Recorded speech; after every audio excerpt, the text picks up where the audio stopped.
Эти курсы по специальной программе 24 часа. С ними будет заниматься тренер 3 раза в неделю.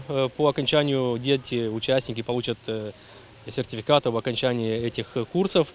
Курсы эти бесплатные, полностью бесплатные. Сегодня есть возможность детям заниматься, учиться плавать, а родители будут их здесь ждать. Можно будет, есть мороженое, водичка, то есть созданы все условия для того, чтобы можно было нормально проводить время с жителям Камрата и района Камратского вот в этом прекрасном заведении. Родители пишут заявление, предоставляют справку от семейного врача, что допускается ребенок участвовать в плавании или рекомендуется врачом участвовать в плавании.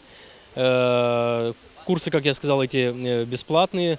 И мы планировали сперва открыть 2 группы, но из-за того, что по 15 человек, то есть мы планировали 30 человек.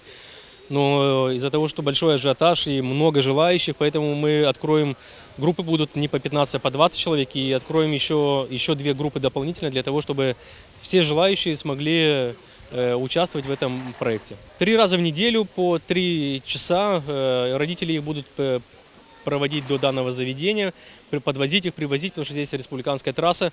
А на территории этого заведения будут за них отвечать тренер, и еще есть 2 спасателя, которые здесь находятся. На протяжении 40 лет в Камрате культивировалось столько видов спорта. Борьба вольная, дзюдо, легкая атлетика, акробатика, гимнастика, баскетбол, футбол, волейбол, шашки, шахматы. Плавание как такое только сейчас мы начинаем. Это эксперимент, как бы, так сказать.